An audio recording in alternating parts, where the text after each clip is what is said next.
Good morning, all. Good morning. This is George. Just want to check that everybody can hear me and also see my screen out there, and we'll get started. Perhaps you just put a little note in the chat box that you can all hear quite correctly. We did a test a few minutes ago. All seemed well. Just want to check that all can actually hear me.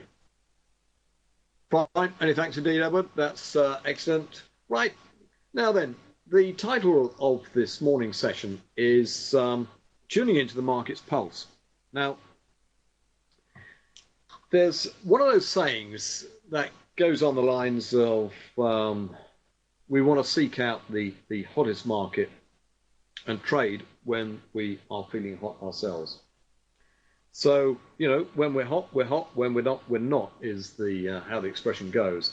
And the market tends to give us opportunities, and it gives us opportunities on a daily basis, very often a good many times a day. And for some people who don't want to be watching the markets intraday, then it'll be giving them opportunities for longer term swing trades. And they are always there because the markets are nearly always moving. But of course, at times, some of the pairs are going nowhere. Others are absolutely just chippy, choppy, moving within a trading range. And others are in major trends. So I just want to run through what I do as a regular routine to try and sort of pick out which markets are going to be the right ones to trade. And also, I want to get in tune not just with the market, but I also want to get in tune with myself, because there are days when I just don't feel like trading. Things don't seem to be working too well for me. So on those days, I just take the decision not to even attempt to trade. So I'll just stand aside and wait for another day when perhaps I'm in a slightly better frame of mind. Now, hopefully, it doesn't happen too often that I'm really not wanting to trade. But I do find that by just taking time away from the markets, then it's very good therapy, because we can get too close to the market action. When we're getting too close to the market action, we're trying to catch every little twist and turn. The tendency is that we will jump in and out of trades rather than being cool, calm and collected. Now, I've mentioned this before, that we need to monitor ourselves. And whenever certainly from my own personal trading perspective, I trade so much better when I'm cool and calm. And my trading is very, very poor when I'm starting to get a little bit jumpy, when I'm getting to the point where I'm talking to the screen, urging it and willing it to move. Well, that just doesn't work for me.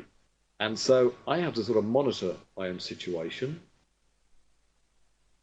And what I'm always looking for is to have a demeanor which suggests that I can look quite objectively at the market. I've got a confident approach and I can see what is going on.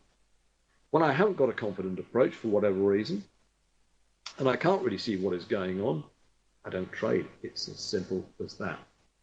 And I've heard it time and time again with the dozens of people that I've interviewed, that their trading falls apart when they're on edge, when they're concerned, when they're worried, when they're having to make money.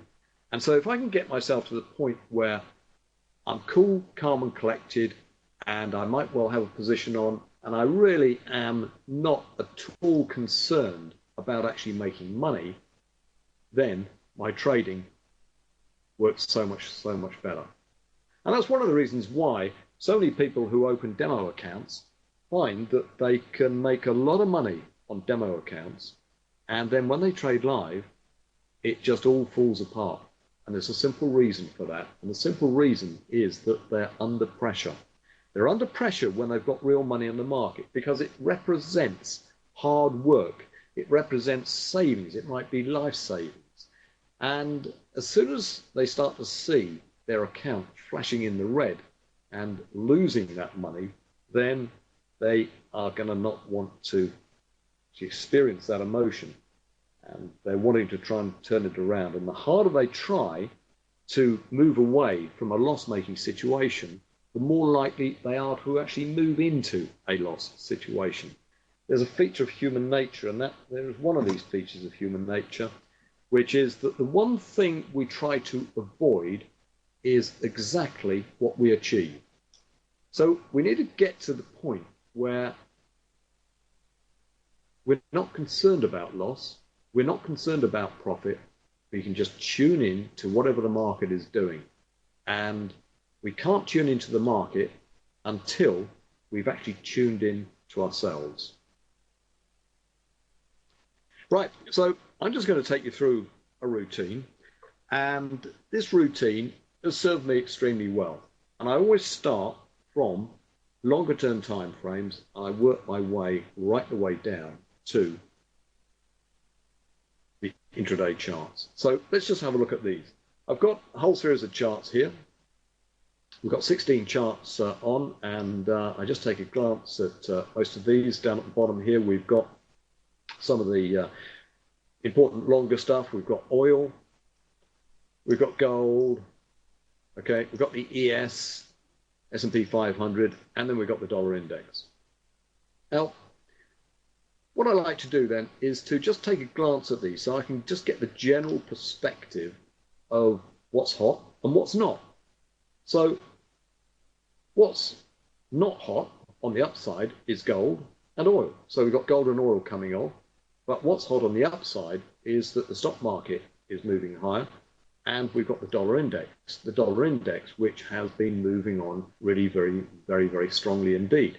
So it's had a very good run up.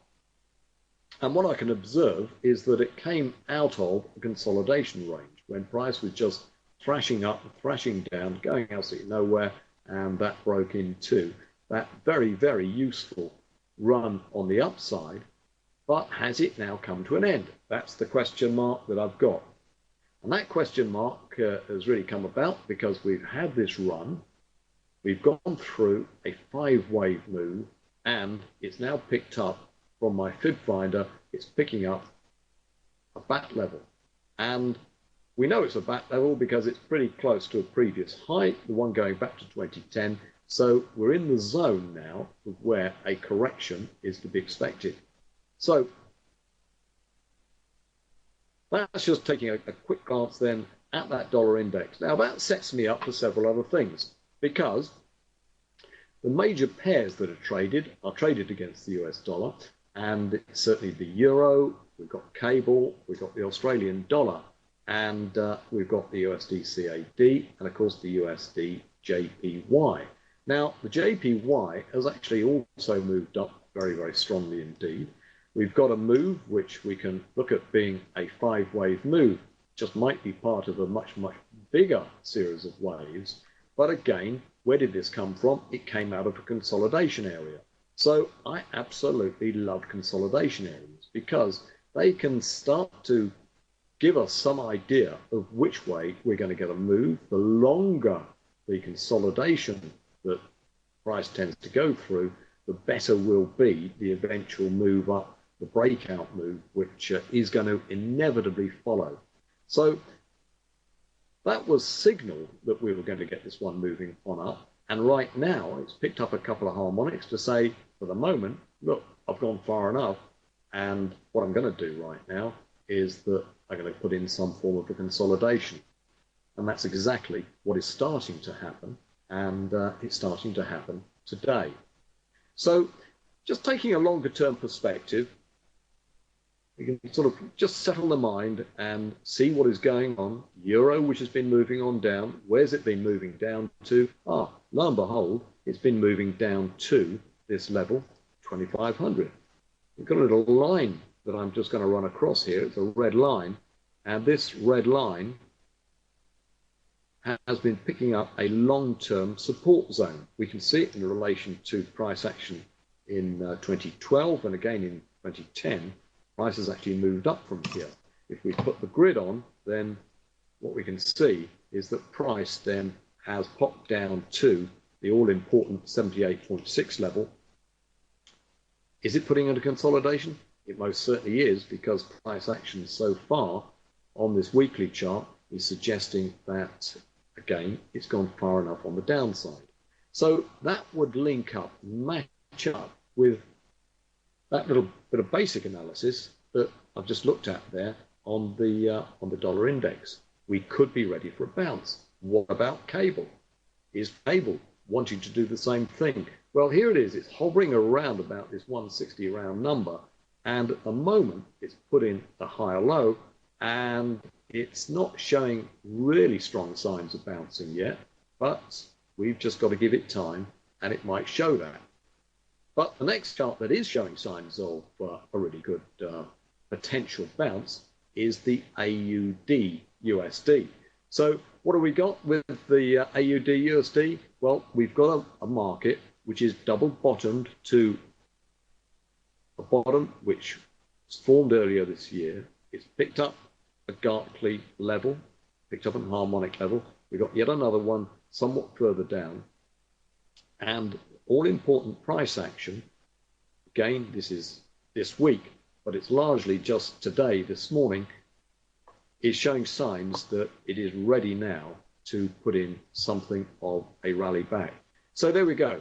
That's just taken a brief glance then at those longer term charts, and we can do exactly the same process on most of these other ones. We will just digress for a moment onto gold, and of course gold is trying to push its way. It's trying to push its way down away from this this zone. If we look at this as being a wave 1, a wave 2, a wave 3, we could well be in for wave 4 to run us down towards the 1,000 level. And I guess as long as the dollar remains strong, that's likely. But we've also just got to bear in mind that if that dollar at the moment is going to consolidate, meaning that it's not going to go shooting on for the moment, we could well get quite a reasonable little rally in gold. So let's now just work our way down the time frames and then do exactly the same job on the daily chart. So let's just see what is going on then with the dollar index. Well, we've got signs now that the dollar just today is forming an inside day. Now, an inside or an Hallmey day is really quite a useful chart pattern. It just gives us an impression that the market is not quite sure where to go next. Is it going to continue with its move higher, or indeed, is it now going to roll right the way on back to where it actually started from? Well, either of those things are possible, but after a big run up, then the latter is possibly the most likely, with, at the very least, some form of sideways consolidation, which is due. We've got exactly the same thing, a mirror image, on the USD JPY. One market that is still motoring on, though, is the USD CAD, and this one is showing no signs of wanting to consolidate back today. So there are areas then where the dollar is still looking reasonably strong. Now, coming down to the euro then, that's that little rally up that we've actually could see there on the weekly chart. So is this ready to bounce? Well, it's coming out of a round number, and round numbers always need to be respected. Exactly the same thing we've got over here on cable, at around about this round number. At the moment, it's below the round number. We can look on this in the same way that one might look on pivot points, in that the 160 level is the level that is going to be really critical. So if price can manage to get itself above 160, then we would look on that as being a pivot area, and price just could well move on.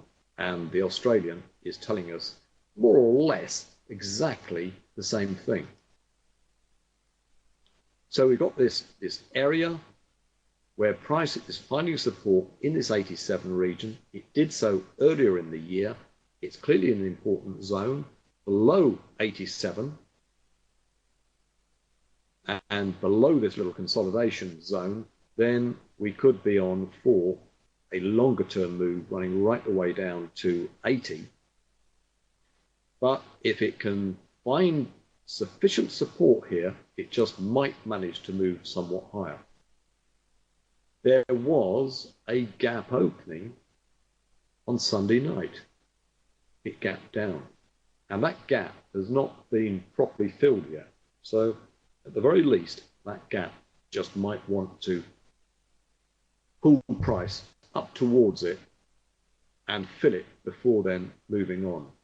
So down a tad further, and we go to the 4-hour chart. And the 4-hour chart is one of the best charts that there is out there.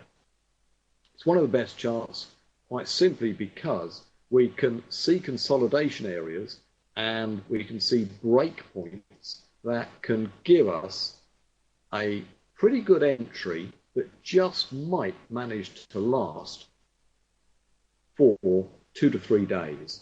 And a 2 to 3 day move in the markets can very, very often give us something that could be in the region of 100 to 200 or so pips, depending, of course, on the ATR of the individual market that we're eventually going to trade, which as yet hasn't really been decided on. But what this is giving us an indication now, if we just look at this potential top, there are several features. Notice, first of all, the gap. All right? So we had a gap. That was a gap opening. Price then moved up. It came down for support, found support, moved on up, found resistance at the old high. It's formed a double top. So that is immediately rather bearish, as price did not follow through and push to a new high. Price has actually come off. So now come off, not right the way down to this little white line, but holding just above the 87 mark with the preceding candle today and Hallmey inside candle. So if we were to find that the current candle that is forming manages to break below, the chances are that this, at the very, very least, is a temporary top. And we'll see this one move lower. And consequently, the likes of the Euro, Cable, and the Aussie will go higher. So I've now got something that I can hang my hat on and say, well, if that happens, then I want to be placed. I want to be placed with a euro long. So if we look at the euro chart, we've got much the same thing. We've got much the same thing, but in reverse. And we've now got this Hallmey, which has attempted to break in either direction. So when I say attempted to break, the current candle has actually moved just a wee bit lower and a wee bit higher than the previous one, but nothing decisive. There is nothing decisive there at all as yet. So what I'm waiting for is to see which way this is going to decisively move. And I'm now wanting to see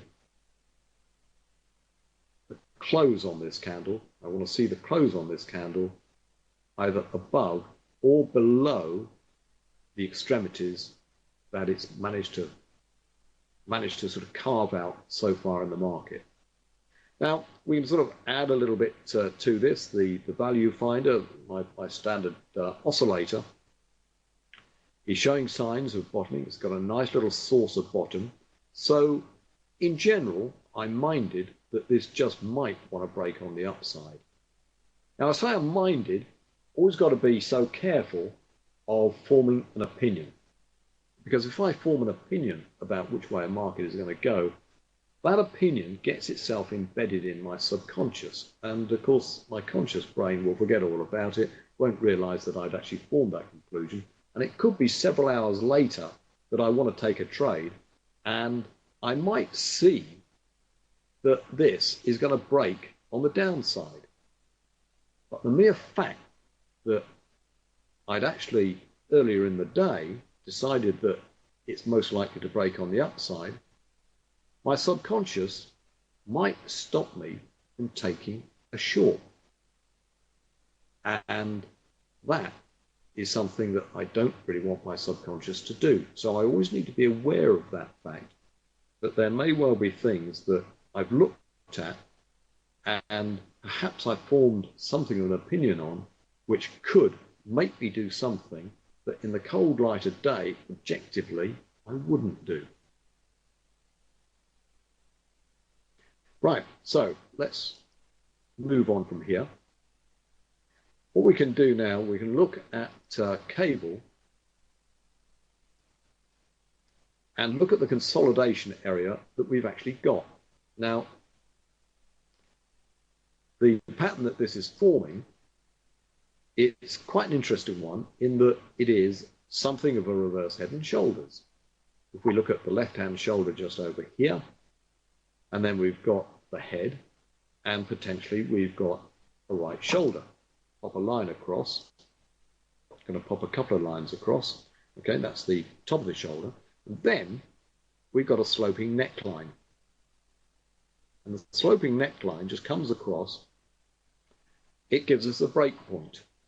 It gives us a potential breakout point. Now, in terms of suggesting that this one might decide that it wants to go higher, what we can see is that we've got a harmonic line picked up. We've got a pattern, a potential pattern that could become a bullish pattern if it can break on through higher. Earlier on, back on the changeover in the day, we've got a very nice little candle pattern there. It's a green candle which has engulfed the preceding Hallmey candle.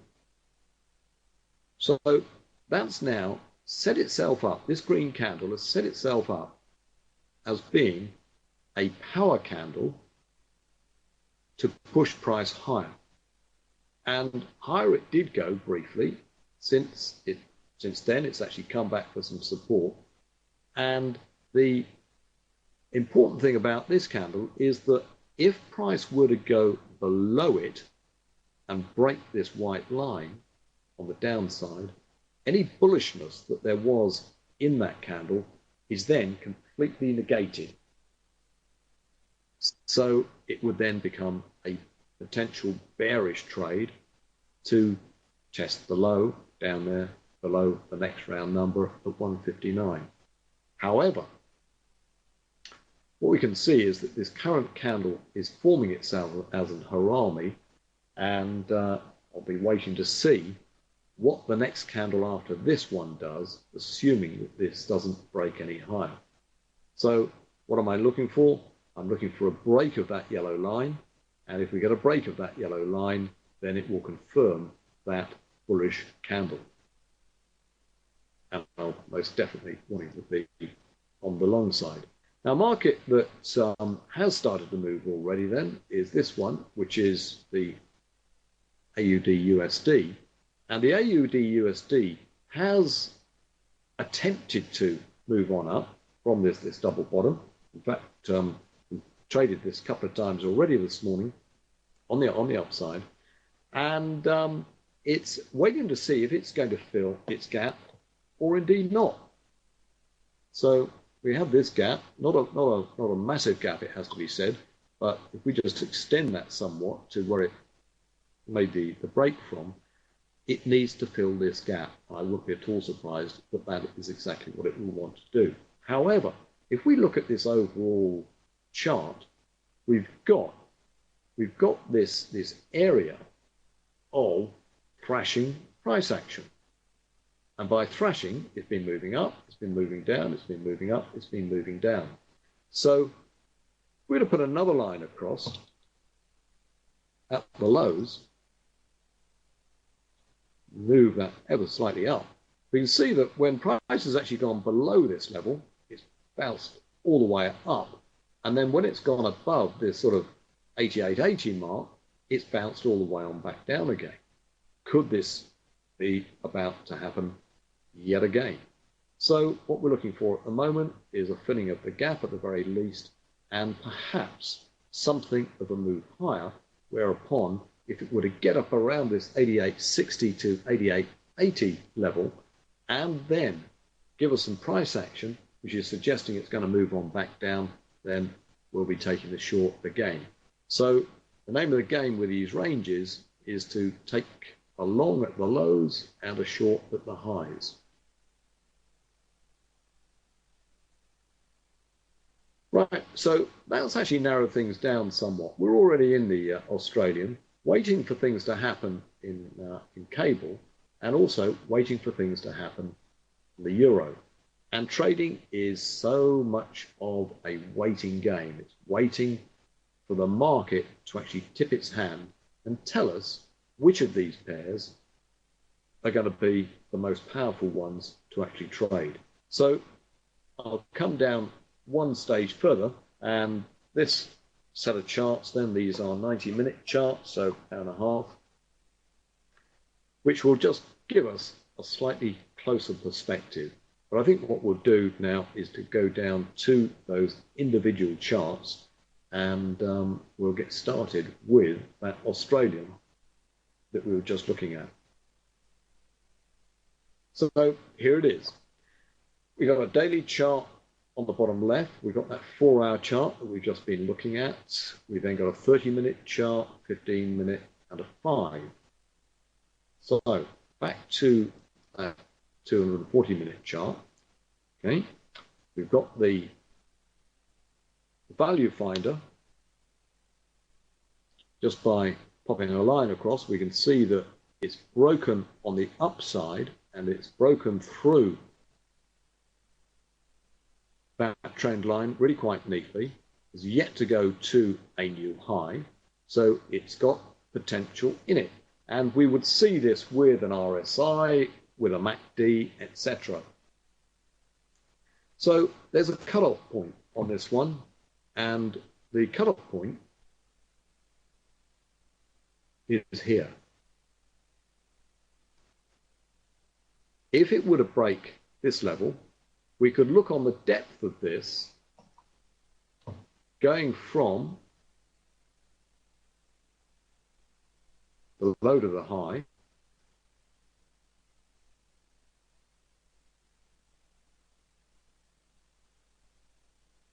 and if it were to break out, then we got a target zone of moving up to about 88.50 into that region, up towards that sort of 60 to 80, which just might manage to have enough momentum to continue on. So we're just waiting now to see if that one will actually break higher or indeed not. If we come right the way down to the 30-minute chart, then you can see that I've got some Bollinger Bands on. Now, one of the other features to know if a market is hot or not is to keep an eye on the news. So I guess that most people are familiar with Forex Factory. And Forex Factory told us that there was going to be some important news out from the RBA, the Reserve Bank of Australia. And this happened overnight, certainly overnight for people in the UK. And what we can see is that the market just thrashed around. It couldn't quite make its mind up if it was bullish or bearish, the news that came out. Now, the actual news is not sort of vitally important, but it's how the market reacts. And we also need to be aware that the Australians have the highest of all the Western world's interest rates currently. And so there's always going to be a gravitation towards the Australian dollar, towards putting your money where the interest rate is highest. And also for Forex traders who don't really want to get heavy rollover charges, if they're short of this pair, if they are selling the Australian dollar against the US dollar, then they are going to be caught for a hefty financing charge. If they are long this pair, then they're going to be actually receiving that in addition to any other any other sort of benefit that they're going to get from price moving higher. So there tends to be a bias to the upside of the AUD USD. What's been panicking the Australians, the speculators in the Australian currency, is the slowdown in China. Now, we all are aware of the slowdown in China, and I think most of us be aware of the fact that Australia exports a tremendous amount of its GDP, of its output, to China. So if there's a slowdown, they've got something of a problem. However, what we found is that with this move so far, overnight that we've seen, price then started to move higher. We get a Bollinger Band squeeze. So there we are, that's the light blue line, the red line, they're getting closer together. We get a squeeze and we get a breakout, which we've had. We then get a further consolidation, which very often does exactly what it did do. Price comes back towards the middle, okay, the middle of the Bollinger Bands, and then it pushes higher. But for the moment, it's popped up to the upper Bollinger Band, and most importantly, it's come up against a back level. And that's just telling us that it's going to, at the very least, pause for a while. And it's now set up, not one, but two of these inside bars, of these haramis, just waiting to be broken either one way or indeed the other. So we've got an interesting little move. We've actually taken the long on this one, and the long on it was taken on the basis of this red candle moving up. This red candle is telling us there's a lot of volume activity in there. And these little blue candles are telling us that there is not much volume activity. It's all part of the extreme trader. And the extreme trader, together with a harmonic trader, is an excellent little package which helps us decide which way price is likely to go. So what I'm looking for next is a red candle with a lot of volume activity, which will break one way or the other. Now, it could well be an each way bet. We've still got an assumption that price just might decide that it's got enough momentum to push somewhat higher, but equally, it's at a level where it's found quite a lot of resistance and could well push lower. So we will be quite happy to abandon our longs if this decides to break lower with a red candle. And at the moment, we've got divergence on the value finder. Now this divergence, it picks out a previous high, compares it to the current high, and then compares these two areas to what is actually going on with price action. And of course, we've got price action moving higher, but the value finder is not moving higher, which tells us that the momentum that there was in this in this pair to start with is now starting to tail off. So the downside becomes even more likely to move away from that level. Right, so there we are. That's taking a quick glance at the Australian. When we look at cable on the same charts, same set of charts, from the longer term to the shorter term, and there are a couple of things that really stand out here. First, the first standout that we've got is that on the 240-minute chart, the 4-hour chart, it's come out of this bat level. So that picked up that head that we were looking at, that inverse head and shoulders head, showing that there is support here, but the whole pattern has not really followed through. There is this engulfing candle, the one that happened on the changeover in the day, but what hasn't happened to it yet is that price has not decisively moved higher and broken this little triangular pattern. So it's had a couple of attempts at doing so, but it hasn't yet achieved it. So what we may well find is that what price needs to do, it needs to come back towards this part of the shoulder. It needs to come back to this level before it's going to be ready to really move on. So down to this 30-minute chart, and what we can see is that price now on these lower time frames has been rather spiky. And spiky charts are not good charts to trade. So we could now be getting towards a second Bollinger Band squeeze. Notice how the Bollinger Bands at some points are pretty wide. And then when price action settles down over a whole series of candles, then they squeeze together. And those squeezes very often will lead to a decent move. And as we can see in the small hours in the UK, we got a reasonable little bit of a move on up, but the upside is being contained, gained by harmonics. We've got a Gartley level which is shown up. We've got a test of it, which gives us a lower high and a 1, 2, 3 potential reversal pattern, and we've just had an Hallmey break on the downside. And that became a sell at that point of the Hallmey breakout. There we are, 159.96 was an area that was suggesting that price did want to, at the very, very least, move somewhat lower, maybe just in the short term. So this one at the moment is, on the shorter term chart, is actually showing no great shakes at all. And if we go to the 15-minute, we can also see that, there we are, we've got that in much, much clearer detail, that the bull case is by no means certain at all, and it would appear to be somewhat likely that just maybe this Gartley now, with this double top, has got enough power to push it considerably lower. So that one tends to come off the bullish radar and onto the bearish radar and over to the euro.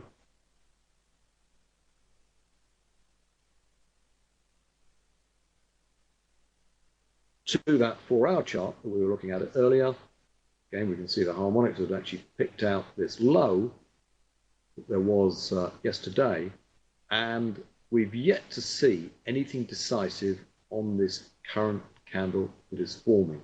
So it would appear that we're probably going to have to wait somewhat, a couple of hours, for this candle to complete, and it will be the candle after that which will break in one direction or the other, which is either above that white line or below this next white line at 125. Now, round numbers, they're always important, and we've got to always be aware of the fact that there are going to be so many traders which are interested in either going long or short. They're going to have their stops in the region of round numbers, and if there is a decisive move through that round number, then there will be a big following on it. So at the moment, we've had no decisive move, and the channel that's been set up then is just between those two white lines, but above and below there will be a lot of activity, and we could well get a reasonably substantial move coming out of it. So at the moment, I'm quite happy just to stand aside and really wait for those 4-hour candles to develop and show us just a little bit more of which way things are actually going to move.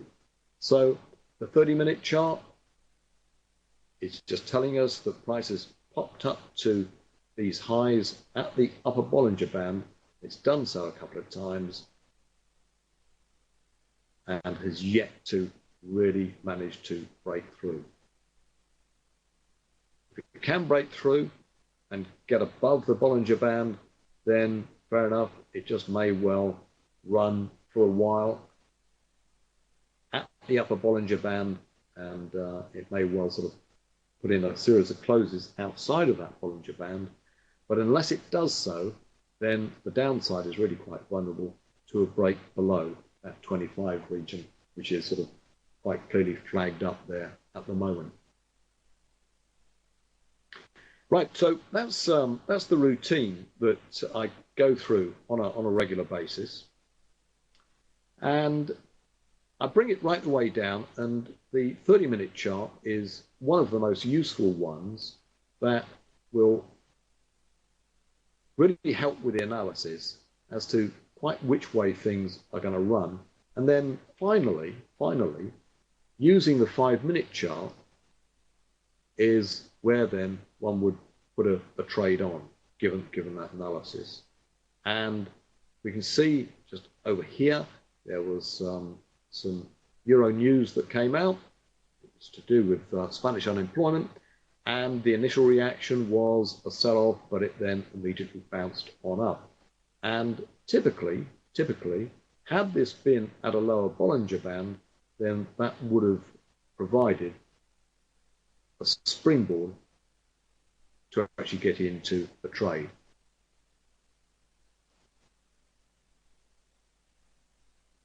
Right, any questions on any of the bits and pieces that we've been looking at? Now, I'm just going to come back to the USD JPY for a moment, because